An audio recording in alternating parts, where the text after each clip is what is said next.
Assalamualaikum warahmatullahi wabarakatuh. Selamat berjumpa di Ruang Pintar. Kali ini kita akan membahas garis dan sudut pada kegiatan 7.1 hubungan antar garis. Materi yang akan kita bahas sesuai dengan buku paket ini yaitu hubungan titik garis dan bidang, kedudukan dua garis, sifat-sifat garis sejajar, dan ayo kita menalar. Garis di alam atau di lingkungan kita, contohnya rel kereta api. Pada rel kereta api ini akan ada beberapa atau membentuk garis. Di atap rumah misalnya ada beberapa garis. Dalam ilmu geometri terdapat beberapa istilah atau sebutan yang tidak memiliki definisi atau undefined term. Antara lain, titik tidak dapat didefinisikan.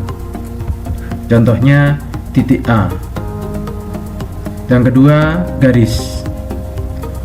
Misalkan pada gambar ini adalah garis G atau bisa disebut dengan garis RS atau SR. Yang ketiga adalah bidang. Contohnya ini adalah bidang alfa atau bidang KLM. Titik, garis, dan bidang ini tidak dapat didefinisikan. Hubungan titik dan garis. Misalkan ada garis L dan ada titik A pada garis L, maka dapat dikatakan titik A pada garis L. Misalkan ada garis M dan titik B ada di luar garis M, maka dapat dikatakan titik B di luar garis M. Hubungan titik dan bidang. Misalkan ada sebuah bidang dan titik C ada di bidang tersebut, maka dapat dikatakan titik C pada bidang alfa. Misalkan ada sebuah bidang beta dan ada titik D yang ada di luar bidang, maka dapat dikatakan titik D di luar bidang beta. Hubungan antara garis dan bidang. Misalkan ada sebuah bidang alfa dan garis L yang ada di dalam bidang, maka dapat dikatakan garis L pada bidang alfa. Misalkan ada sebuah bidang alfa terus garis L di luar bidang alfa, maka dapat dikatakan garis L di luar bidang alfa. Misalkan ada sebuah bidang alfa terus garis L menembus bidang alfa, maka dapat dikatakan garis L menembus bidang alfa. Titik-titik segaris. Misalkan ada sebuah garis L dan titik A berada di L dan titik B berada di L, maka dapat dikatakan titik A dan B pada garis L. Titik-titik sebidang. Misalkan ada sebuah bidang alfa, titik C dan D ada di bidang alfa, maka dapat dikatakan titik C dan D pada bidang alfa. Simbol segaris. Misalkan ada sebuah garis, di ujungnya ada titik A dan B, maka titik A dan B merupakan titik ujung AB, maka dapat disimbolkan ruas garis AB ditulis A dan B, di bagian atas ada garis. Selanjutnya, misalkan ada sebuah sinar garis, di titik pangkalnya ada titik A dan titik B berada di sinar garis tersebut, maka titik A titik pangkal AB, simbolnya sinar garis AB, AB, dengan tanda panah dimulai dari huruf A. Misalkan kita balik, titik pangkalnya adalah titik B dan titik A berada di sinar garis tersebut, maka dapat ditulis titik B titik pangkal BA dengan tanda panah seperti ini. B adalah titik pangkal, sehingga disimbolkan sinar garis BA, BA dengan garis pangkalnya adalah di B. Misalkan ada sebuah titik C adalah titik pangkal garis sinar garis yang lain, yaitu ada sebuah titik A di sinar garis tersebut dan ada sinar garis yang berlawanan dan titik B berada di sinar garis tersebut, maka dapat dikatakan sinar CA dan sinar CB saling berlawanan. maka dapat disimpulkan sinar garis CA dengan tanda panah dengan pangkal adalah C, dan sinar garis CP dengan tanda panah pangkalnya adalah C. Kedudukan dua garis. Yang pertama, tidak sejajar dan berpotongan. Misalkan ada garis A dan garis B. Garis A dan garis B ini tidak sejajar dan berpotongan. Untuk membuktikan berpotongan, maka garis A ini kita teruskan dan garis B kita teruskan, maka akan berpotongan di sebuah titik. Yang kedua adalah sejajar. Misalkan garis A dan garis B, dengan A dan B adalah jaraknya sama. Kalau kita teruskan garis A dan garis B, maka tidak akan bertemu. Berhimpit. Misalkan ada sebuah garis A dan garis B yang sama dengan A, maka gambar ini disebut dengan A dan B berhimpit. Selanjutnya adalah berpotongan. Misalkan ada sebuah garis A dan garis B yang berpotongan di sebuah titik. Berpotongan tegak lurus. Misalkan ada sebuah garis A dan garis B, di mana perpotongan di satu titik ini membentuk sudut siku-siku, sehingga garis A dan B berpotongan tegak lurus. Notasi atau simbol garis berpotongan itu tanda silang. Notasi untuk garis sejajar dengan garis yang sejajar. Notasi untuk dua garis berpotongan tegak lurus, simbolnya seperti ini, garis tegak lurus. Sedikit informasi, contoh 7.1 pada gambar 7.13 ini, jam menunjukkan pukul 12.00. Posisi jarum detik, menit, jam berada pada satu posisi yang sama. Jika kita misalkan setiap jarum tersebut sebagai garis, hubungan antara ketiga garis tersebut berhimpit. Pemahaman berhimpit dalam hal ini adalah terdapat satu garis yang menjadi tempat terletaknya garis yang lain. Kita cermati gambar ini dalam satuan waktu 24 jam. Misalkan pada gambar ini jam 12, maka akan ada dua buah garis, yaitu jam dan menit yang berhimpit. Pada gambar ini, jam dan menit akan membentuk sudut 90 derajat. Dan pada jam 9 akan membentuk sudut 90 derajat. Saat jam 6 akan membentuk sudut 180 derajat. Adakah bentuk-bentuk yang lain? Silakan kalian amati jam untuk menentukan sudut-sudut yang lain. Sifat-sifat garis sejajar. Melalui sebuah titik K, kita buat titik K di luar garis A. Ada sebuah garis A di sini, hanya dapat dibuat tepat satu garis yang sejajar dengan garis A, sehingga dapat dibuat satu buah, yaitu garis B yang sejajar dengan A dan melalui titik K.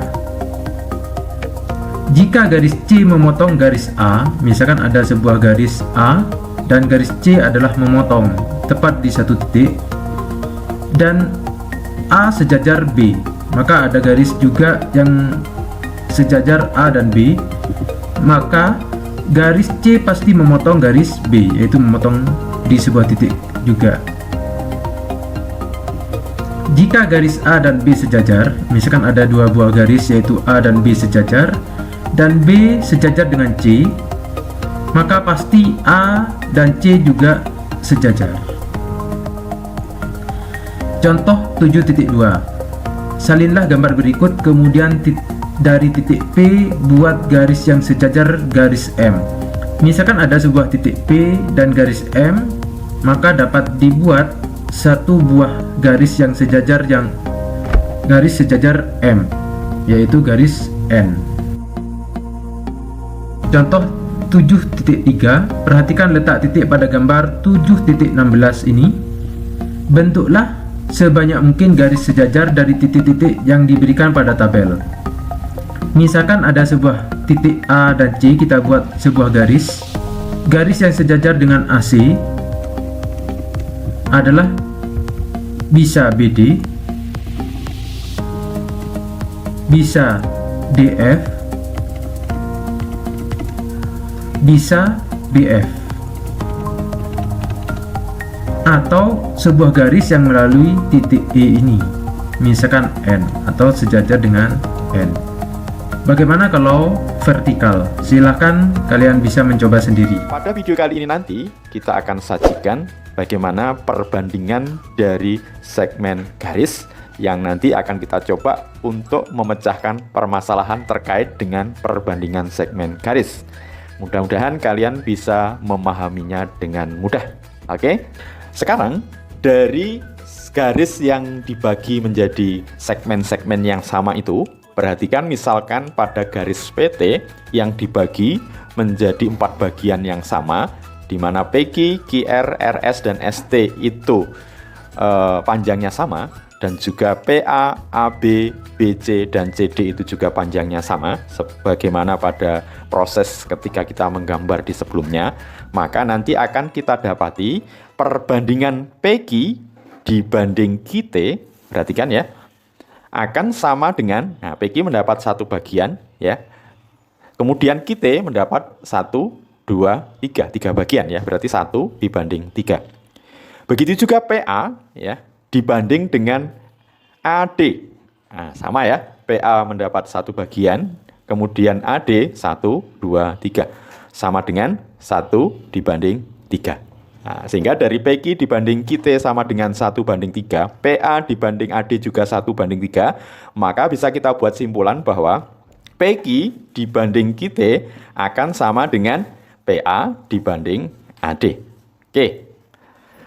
Berikutnya, perhatikan kalau sekarang PQ dibanding dengan PT ya, PQ dibanding dengan PT. Tentu PQ mendapat 1 bagian, PT mendapat 1, 2, 3, 4 ya, 4 bagian ya, berarti 1 dibanding 4. Sementara PA dibanding dengan PD, nah perhatikan PA mendapat 1 bagian segmen garis, PD mendapat 1, 2, 3, 4. Berarti sama dengan 1 dibanding 4. Sehingga kita dapat simpulan juga bahwa kalau kita membandingkan PQ dibanding PT akan sama dengan PA dibanding PD. Dengan perbandingan 1 dibanding 4. Ya. Nah, sekarang nanti juga akan berlaku ketika PQ dibanding PT itu perbandingannya 1 banding 4, maka mengakibatkan AQ dibanding dengan DT juga 1 dibanding 4. Maka akan kita peroleh perbandingan PQ dibanding PT sama dengan AQ dibanding DT. Nah, nanti sehingga kalau kita hubungkan nanti PQ dibanding PT sama dengan PA dibanding PD sama dengan AQ dibanding DT. Kita juga misalkan bisa membandingkan PR dibanding PT sama dengan ya PB dibanding PD sama dengan BR dibanding DT dan seterusnya ya. Oke, sekarang kita coba gunakan untuk menyelesaikan beberapa permasalahan terkait ya. Pada gambar berikut diketahui QR sejajar dengan TS. QR sejajar dengan TS. Jika PR 15 cm, PQ 12 cm, dan PS 10 cm, tentukan, ada 2 pertanyaan ya, panjang PT dan perbandingan panjang TS dan QR. Sekarang perhatikan data yang diberikan. PR sama dengan 15, PQ sama dengan 12, dan PS sama dengan 10 ya. Di sini diberikan PS-nya adalah 10 ya. Jadi PS sama dengan 10, sementara PR itu 15. Kalau PR 15, PS 10 berapa SR? Nah, very easy ya. Tentu 5. Oke. Selanjutnya diberi data juga PQ itu sama dengan 12 ya. PQ sama dengan 12. Yang ditanya adalah panjang PT. Maka kalau ada garis sejajar TS dan QR, ini berarti kita nanti bisa simpulkan bahwa perbandingan dari PT dibanding dengan PQ ya, tentu akan sama dengan ya PS dibanding dengan PR. Jadi PT dibanding PQ sama dengan PS dibanding PR. Kita masukkan data-datanya, PT dicari, PQ-nya 12, PS-nya 10, PR-nya 15 ya. 10 dan 15 bisa saling menyederhanakan. Kalau dibagi 5, maka 10 dibagi 5 dapat 2, 15 dibagi 5 dapat 3. Tentu bisa kita kalikan silang ya. Di mana nanti 12 bisa dikali dengan 2/3 untuk mendapatkan PT. Jadi sekali lagi PT sama dengan 2/3 kali 12 ya. 12 dibagi 3 dapat 4, maka panjang PT adalah 8 cm ya. Oke, berikutnya kita akan mencari perbandingan panjang TS dan QR. Tentu untuk mendapatkan perbandingan TS dibanding QR ya, maka kita bisa bandingkan PS dengan PR ya. Jadi TS dibanding QR sama dengan PS per PR. PS per PR sudah kita dapatkan sebenarnya 10/15 ya. Kalau disederhanakan dibagi 5, 10 bagi 5 dapat 2, 15 dibagi 5 dapat 3, maka TS per QR sama dengan 2/3. Oke, mudah-mudahan bisa dipahami dengan mudah. Lanjut ya. Pada segitiga ABC berikut, DE sejajar dengan AB ya. DE sejajar dengan AB. Kemudian perhatikan, jadi ini DE nanti sejajar dengan AB. Ini ya. Kemudian jika panjang AB 18 cm sudah diberikan, DE 8 cm sudah diberi, CD 12 cm, tentukan panjang AD. Ini ya yang ditanya nanti, AD. Oke. Nah, ini sudah diberi datanya. Nah, sekarang AD misalkan X. Nah, berarti nanti untuk bisa menghubungkan berapa nilai X, maka tentu DE per AB CD per CA ya. Oke. Atau CD per CA atau CD dibanding CA sama dengan DE dibanding dengan AB. Oke. Kita masukkan CD-nya 12, CA-nya berarti 12 tambah X ya. DE 8/18 ya. 8/18 diranakan masing-masing dibagi berapa? 2 ya, sama-sama genap. 8 bagi 2 dapat 4, 18 bagi 2 dapat 9, kemudian 12 bisa dibagi dengan 4 ya. 12 bagi 4 dapat 3. Nah, ini dikalikan silang berarti 12 ditambah X sama dengan 27 ya. Berarti X sama dengan 27 dikurangi 12. X-nya sama dengan 15. Berarti AD panjangnya 15 cm. Mudah-mudahan bisa dipahami dengan mudah. Sampai ketemu pada video berikutnya. Tetap semangat, matematik is very easy. Wassalamualaikum warahmatullahi wabarakatuh.